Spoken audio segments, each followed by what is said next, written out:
আসসালামু আলাইকুম। এখন শুনবেন সংবাদ শিরোনাম। ইরানের মার্কিন ইসরায়েলি হামলা অব্যাহত, মিসাইল ড্রোনে পাল্টা জবাব তেহরানের। সর্বোচ্চ ধর্মীয় নেতা নির্বাচিত হলেন খামেনি পুত্র মুজতাবা। আমিরাতে আটকে পড়া বাংলাদেশিদের ফেরাতে আজ ও কাল যাবে দুটি ফ্লাইট। সম্ভাব্য তেল সংকটের ব্যাপারে ওয়াকিবহাল সরকার। ঢাকায় মার্কিন সহকারী পররাষ্ট্রমন্ত্রী পল কাপুরের সাথে পররাষ্ট্রমন্ত্রী প্রতিমন্ত্রীর বৈঠক। বাণিজ্য মন্ত্রীর সাথে বিনিয়োগ ও ট্যারিফ ইস্যুতে আলোচনা। সিদ্ধিরগঞ্জ ভূমি অফিসে প্রতিমন্ত্রীর আকস্মিক উপস্থিতি, কাউকে না পেয়ে ক্ষোভ। সরকারি হাসপাতাল থেকে দালাল নির্মূলের ঘোষণা স্বাস্থ্যমন্ত্রী।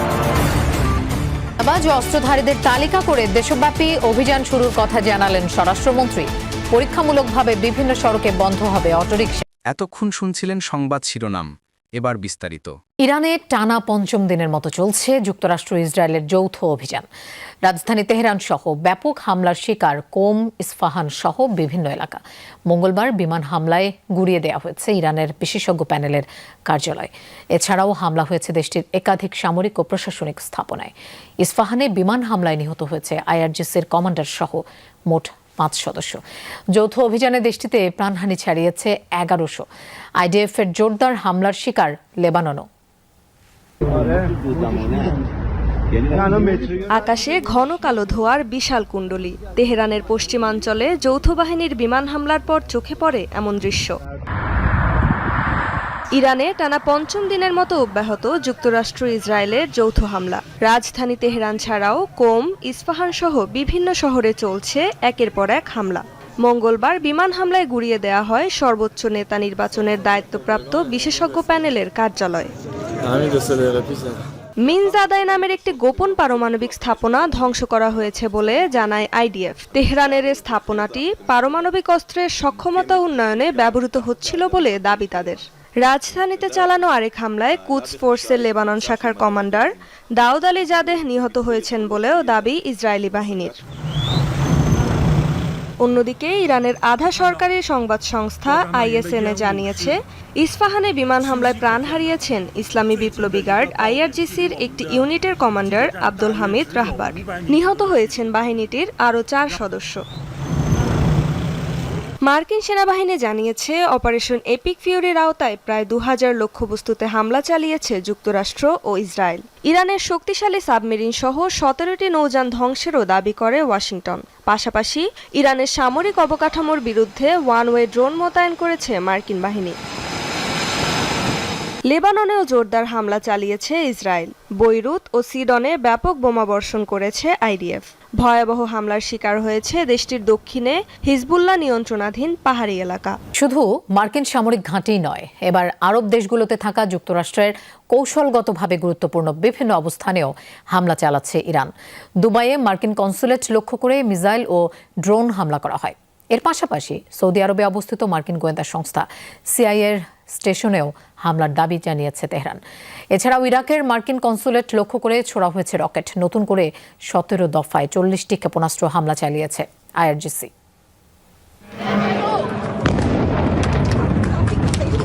ভয়াবহ বিস্ফোরণে প্রকম্পিত মার্কিন কনসুলেট। সংযুক্ত আরব আমিরাতের দুবাইয়ে অবস্থিত মার্কিন কনসুলেট লক্ষ্য করে মিসাইল হামলা চালায় ইরানের সামরিক বাহিনী। স্থাপনাটির চত্বরে আছড়ে পড়ে ক্ষেপণাস্ত্র। মঙ্গলবার থেকে অভিযানের ধরনে বড় রকমের পরিবর্তন এনেছে ইরান। ইসরায়েলি ভূখণ্ড এবং আরব দেশগুলোয় থাকা মার্কিন সামরিক ঘাঁটির পাশাপাশি টার্গেট করা হয়েছে দূতাবাস, কূটনৈতিক এলাকার মতো কৌশলগত গুরুত্বপূর্ণ অবস্থান। তারই অংশ হিসাবে আরব আমিরাতের ফুজাইরায় ইন্ডাস্ট্রিয়াল এরিয়ায় চলে ইরানের ড্রোন হামলা। এদিকে ইরানের ছোড়া ড্রোন এবং মিসাইল হামলা ঠেকাতে পাল্টা আকাশ প্রতিরক্ষা ব্যবস্থা ব্যবহার করছে আরব আমিরাত। বুধবার প্রকাশ করা হয় সেই ভিডিও। এর পাশাপাশি ইরাকের মার্কিন কনসুলেটেও মিসাইল ছোড়ে আইআরজিসি। এছাড়াও কুর্দি অধ্যুষিত ইরবিলেও চালানো হয় ব্যাপক হামলা। অন্যদিকে সৌদি আরবে অবস্থিত মার্কিন গোয়েন্দা সংস্থা সিআইএর স্টেশনেও হামলার দাবি করছে ইরানের সামরিক বাহিনী। হামলা অব্যাহত আছে ইসরায়েলি ভূখণ্ডেও। তেল আবিব সহ বিভিন্ন অঞ্চলের আবাসিক এলাকায় ইরানি মিসাইল হামলার পর এভাবেই আগুন জ্বলতে দেখা যায়। সব জল্পনা কল্পনার অবসান ঘটিয়ে ইরানের সর্বোচ্চ ধর্মীয় নেতা হলেন খামেনি পুত্র Syed Mujtaba Khamenei.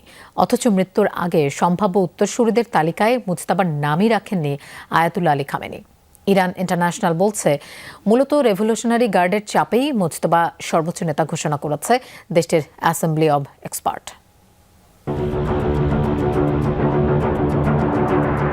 Syed Mujtaba Hosseini Khamenei প্রয়াত সর্বোচ্চ ধর্মীয় নেতা আয়াতুল্লাহ খামেনির দ্বিতীয় ছেলে। অবশ্য সন্তান হলেও তাকে সম্ভাব্য উত্তরসূরিদের তালিকায় রাখেননি আয়াতুল্লাহ আলী খামেনি। কারণটা স্পষ্ট, নেতা নির্বাচনে উত্তরাধিকার প্রথা ইরানের রাজতন্ত্র বিরোধী গঠনতন্ত্রের সাথে সাংঘর্ষিক। কিন্তু সর্বোচ্চ নেতা নিহতের পর দেখা গেল ভিন্ন চিত্র। এতদিন মুজতাবা খামেনিকে দেখা হতো পর্দার আড়ালের এক চরিত্র হিসেবে, যিনি প্রকাশ্যে আসতেন কম, অথচ ছিল অন্তরালের ভূমিকা। অনেকেরই ধারণা জনসাধারণের সাথে তার তেমন কোনো যোগাযোগ নেই। কিন্তু সর্বোচ্চ ক্ষমতাধর ব্যক্তির সন্তান হওয়ায় বিচরণ সবসময় ছিল ক্ষমতার চারপাশে। নিজেও একসময় সদস্য ছিলেন রেভলিউশনারি গার্ডের, তাই আইআরজিসিতে মুজতাবার ব্যাপক প্রভাব। এছাড়াও এলিট বাসিস ফোর্সেও রয়েছে আধিপত্য। ইরান ইরাক যুদ্ধে অংশগ্রহণের অভিজ্ঞতা রয়েছে তার। ইরানে ধর্মীয় শিক্ষার সর্বোচ্চ স্তর আয়াতুল্লাহ উপাধিপ্রাপ্ত মুজতাবাকে বেশ সম্পদশালী মনে করা হয়ে থাকে। একাধিক সূত্র অনুযায়ী যুক্তরাজ্যে বিলাসবহুল সম্পত্তি রয়েছে তার। এছাড়াও একাধিক পশ্চিমা দেশে রয়েছে বিনিয়োগ। 2019 সালে মুজতাবা খামেনির উপর নিষেধাজ্ঞা আরোপ করে যুক্তরাষ্ট্র। শনিবারের যৌথ হামলায় খামেনির পরিবারের মধ্যে বেঁচে যাওয়া একমাত্র সদস্য মুজতাবা খামেনি। দুই ইউরোপীয় মিত্রের কাছ থেকে সহায়তা পাচ্ছে যুক্তরাষ্ট্র।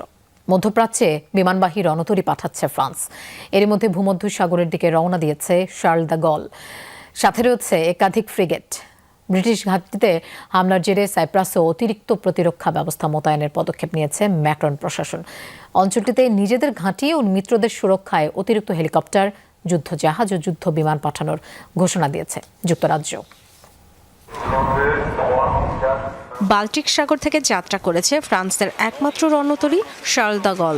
এগিয়ে চলেছে ভূমধ্য সাগরের পথে। মধ্যপ্রাচ্যের অস্থিতিশীল পরিস্থিতির মধ্যে সেখানে রণতরী সহ বিশাল নৌবহর পাঠানোর নির্দেশ দিয়েছেন ফরাসি প্রেসিডেন্ট ইমানুয়েল ম্যাক্রন। পারমাণবিক শক্তিচালিত শার্ল দ্য গল আকারে দুটি ফুটবল মাঠের সমান, যা একসাথে বহন করতে পারে সর্বোচ্চ 30টি রাফাল যুদ্ধবিমান। অবস্থান করতে পারে প্রায় 2000 সেনা। 24 ঘন্টায় পাড়ি দিতে পারে 1000 কিলোমিটার। শার্ল দ্য গলের এই বহরে রয়েছে একাধিক ফ্রিগেট ও যুদ্ধজাহাজ। গত শনিবার থেকে আবার যুদ্ধ ছড়িয়েছে নিকট এবং মধ্যপ্রাচ্যে। শান্তি ও নিরাপত্তার জন্য ভয়াবহ পরিণতি তৈরি করছে। অস্থিতিশীল পরিস্থিতি ও অনিশ্চয়তার মধ্যে আমি বিমানবাহী রণতরী শার্ল দ্য গল এবং এর বহরকে ভূমধ্যসাগরের দিকে যাত্রার নির্দেশ দিয়েছি। মধ্যপ্রাচ্য জুড়ে সংঘাত ছড়িয়ে পড়ার জন্য ইরানকে দায়ী করেন ফরাসি প্রেসিডেন্ট। তবে ইসরায়েল ইরানে স্থল অভিযানের পরিকল্পনা করলে তা বিপজ্জনক এবং কৌশলগত ভুল সিদ্ধান্ত হবে বলে সতর্ক করেন তিনি।